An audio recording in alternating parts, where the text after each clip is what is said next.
பிரியமானவர்களே, இயேசு கிறிஸ்துவின் நாமத்தில் உங்களுக்கு என் அன்பின் வாழ்த்துக்கள்.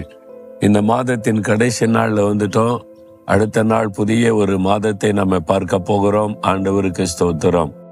இந்த நாள்ல அமெரிக்காவில் இருக்கிற ஓக்லஹாமா மாநிலத்தில் உள்ள டல்சா பட்டணத்திலிருந்து உங்களோட நான் பேசுகிறேன். பின்னால் ஒரு பெரிய ஆலயத்தை பார்க்குறீங்கல்ல, பிரம்மாண்டமான ஒரு கோபுரத்தோடு கூடிய ஒரு பெரிய ஆலயம். இது ஒரு மெத்தடிஸ்ட் ஆலயம். 1800 இது ஒரு சின்ன சபையாக இந்த இடத்துல இருந்திருக்கிறது. 1900 ஆரம்பத்துல இங்கே இந்த மாநிலத்துல எண்ணெய் இருப்பது நிறைய கண்டுபிடிச்சிருக்கிறாங்க. ஆயில் வெல் அவைகள் கண்டுபிடிச்சதுனால நிறைய பிசினஸ் பீப்புள் இங்க ஆயில் எடுத்து பிசினஸ் பண்ணி இருக்கிறாங்க.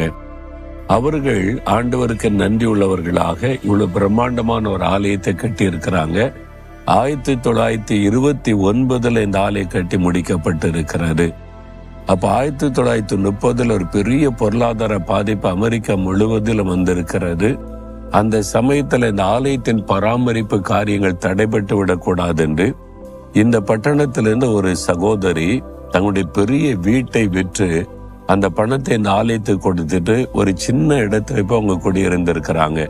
இப்படி பல தியாகத்தோடு கூட அநேகருடைய தியாகத்துல உருவாக்கப்பட்டு கட்டப்பட்டதுதான் இந்த ஆலயம்.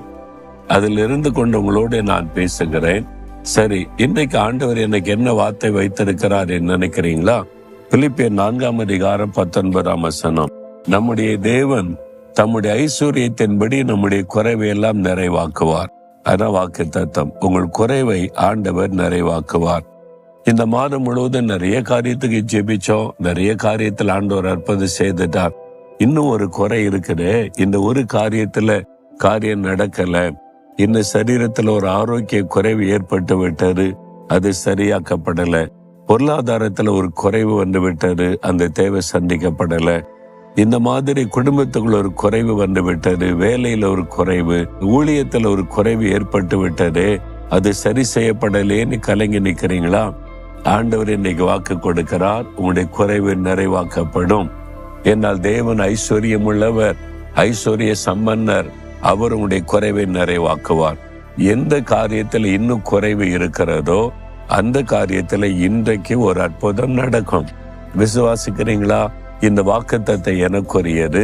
ஆண்டவர் என் வாழ்க்கையில் இருக்கிற குறைவை நிறைவாக்குவார்னு விசுவாசித்தான் கட்டாயம் ஒரு அற்புதம் நடக்கும். நம்முடைய குறைவை நிறைவாக்க இயேசு இந்த உலகத்தில் ஒரு ஏழ்மை கோலம் எடுத்து சிலுவையிலே தன்னை பலியாய் ஒப்பு கொடுத்தார். அவர் குறைச்சலான காரியத்தை சந்தித்து ஐஸ்வர்யமுள்ள தேவன் தரித்திரரானார் என்று வாசிக்கிறோம். எதற்கு? நம்முடைய குறைவை நிறைவாக்க தன்னை பலியாக அர்ப்பணித்துக் கொண்டார். விசுவாசத்தோடு இப்ப ஜெபம் பண்ணுங்க, உங்க வாழ்க்கையில நிறைவான ஆசீர்வாதம் உண்டாகும். ஆண்டவரே, இந்த மாதம் முழுவதிலும் எங்களை பாதுகாத்தீர், ஆசீர்வதித்தீர், வேண்டிக் கொண்டதெல்லாம் நிறைவேற்றி கொடுத்தீர். ஸ்தோத்திரம். இந்த கடைசி நாளில இன்னும் ஒரு காரிய குறைவாய் இருக்கிறதே, இந்த காரியத்துல எங்களுக்கு ஒரு அற்புதம் செய்து நிறைவாக்கி தாரும்.